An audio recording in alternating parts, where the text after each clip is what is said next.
Hi, everybody. My name is Sandy Van, attorney Sandy Van from Van Law Firm. I am just recording an update video for you so that you can get your information on NEC, necrotizing enterocolitis cases.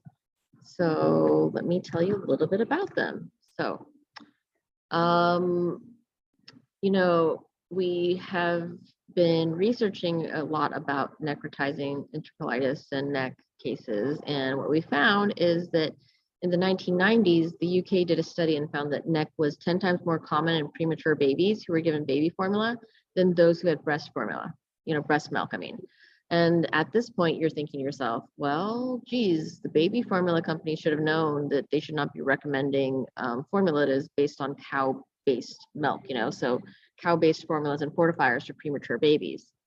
How many babies are we talking about? We're talking about like about 9,000 babies a year get NEC. So not all of the babies have the same injuries, but out of the 9,000 babies, half of them have serious surgeries. We're not talking about like taking some antibiotics here. We're talking about serious surgeries, and the other half usually die. So, and then some of the babies have neurological issues. So when you're talking about NEC, you're probably wondering, how do I know if my case qualifies? The first criteria is that we need to have a baby that is premature, and we're drawing that line at 37 weeks. We've done some studies and everything, and prior to 37 weeks, those babies don't have the ability to break down enzymes. And then after 37 weeks, they usually can break down cow-based formula and milk. But the premature babies are what we're looking for, that were born, 37 weeks, that were given a formula, prior to that. So the second criteria is that the infant received a cow's milk-based formula or fortifier before their diagnosis. And then, of course, the third criteria would be that the baby was diagnosed with NEC. So some of these babies can be in the hospital for a long period of time. We need to make sure that we gather records to build up your case. And since these babies are in the hospital for long periods of time, like days or weeks or whatever, it can be thousands and thousands or tens of thousands of pages of records. And there's a real cost of getting those medical records. So we'll discuss that a little bit later. But basically, we want to make sure that we get your medical records through the HITECH Act so that it doesn't cost us a lot of money, which we'd have to pass on to you. So we want to make sure that we get the records that way. It's going to take some work from you as well. The records that we're really looking for that are really important to build your case are these records that are called flow sheets. And that's where basically the NICU nurses, they're usually writing down, sometimes hourly, everything that's happening to the baby. Like, oh, the baby was fed this. This is how the baby reacted. This is how the baby is doing. And these are really, really important records for us to get. And sometimes, the hospitals may have these records or they may have purged them because these incidents happened so long ago. So it may take us some time to get them. So I want you to bear with us, and it may take some time for the hospitals to give it to us. And sometimes these hospitals do purge them, but we do need this to build your case. And I've seen it where it might take us over a year even to get records. Again, we do want the premature babies, the ones that are usually before 37 weeks, the ones that are after 37 weeks or older, then, the medical literature, the research has told us that the baby has the enzymes necessary to break down that cow's milk. Therefore, we need those babies that are 37 weeks or younger. Again, we do need the diagnosis of necrotizing enterocolitis in the medical records. So that's what we're looking for. We're trying to get those medical records so that we can show that the baby had that, and that was causing the death of their intestines. So some parents don't know what, necrotizing enterocolitis or the term NEC is. And some parents just, they kind of say like, oh, well, our baby had stomach issues or they had issues with their GI tract. So we need to make sure that we look into the medical records to see if there's a diagnosis of NEC. The other things that we're looking for is, what was the baby fed? Was it fed one of these cow-based formulas or a fortifier formula? If it was, it's usually either a straight milk product or a fortifier, which is a powder base that is added either to formula or actual breast milk. They're supposed to add nutrients to it. Even though they call it human milk fortifier, it's really deceiving because it's basically cow's milk. It's not human milk. It's cow's milk that is added, to human milk. So either the powder or the milk or whatever is added to human milk even though they call it human milk fortifier, is really deceiving. So we're looking for babies that were either fed formula or fortifier. And we don't want cases where it's just based on breast milk or the donor's breast milk, because, you know, then that wouldn't be a case against, you know, these manufacturers like Similac and stuff like that.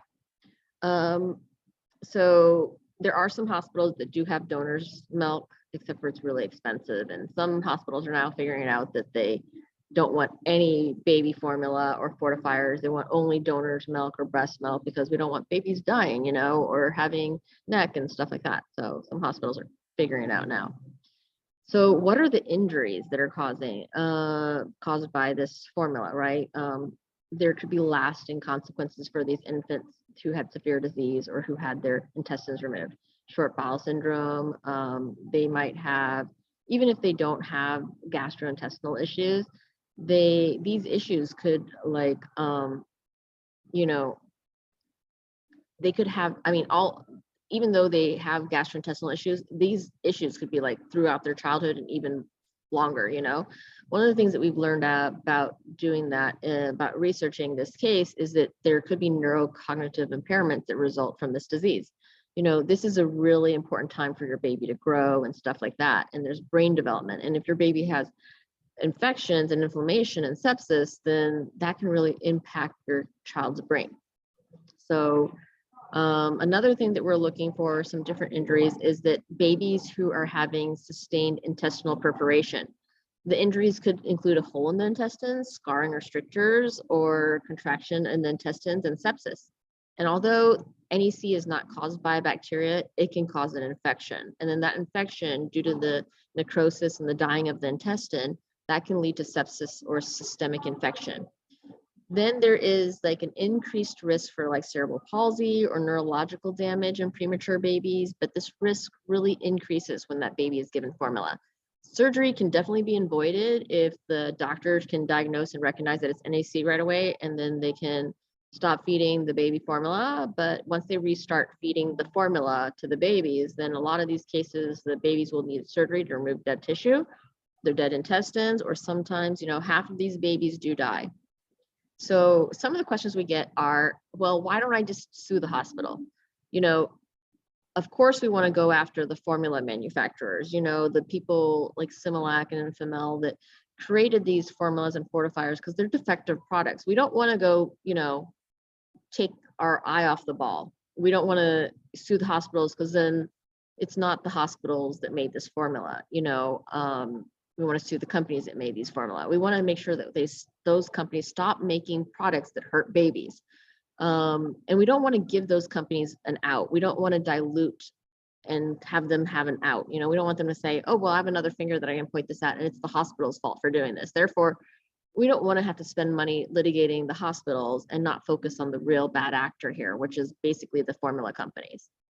So,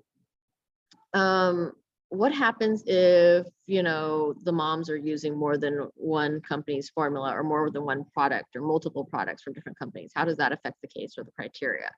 So what's really interesting is that when the babies are in the NICU, you know, and the parents are in the NICU, they don't really have these discussions. You don't have like, oh, are you going to breastfeed, or are you going to going to do formula feed? Or you're going to start feeding your baby, you know, you just start feeding your baby, premature baby, with a syringe. And it's like the teensiest bit of formula, and the syringe goes down the baby's gut. And you don't have information about whether it's Abbott or Mead or whatever these manufacturers are called, you know. You don't have informed consent discussions. You don't know, you know, those kind of things. You don't know whether or not it's made out of cow's milk, and you can't really make that decision, right? You don't know if it's Enfamil or Similac, you know. Usually you just know that later on when you are leaving the hospital and you have to go to the grocery store or to the drugstore. And then usually, you know, at that point, the baby's at a different week, like there might be at 40 weeks and stuff. And then the baby can actually they can actually break down those enzymes. So, but when they also try to get you hooked on something, right? So these baby formulas, when you leave, they give you a little donor bottle to go home with, and these little gift boxes, so that you can get hooked on their formulas. So, you know, that's where we're going with that. So what kind of cases are we taking? Is NEC curable in the short term without surgery? And how many percent of these cases result in surgery? So we're taking the surgical NEC really right now, even though if some cases don't have surgery yet, we're still keeping those in inventory. So we just hold on to those cases.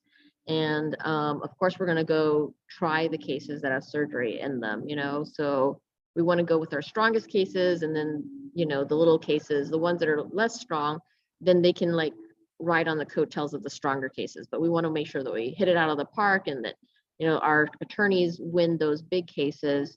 And then that way it'll help the cases that are not as strong, that are not surgical, and then the case is always really developing. It's a newer case right now. So, new things may come up as they come. So, so let's see.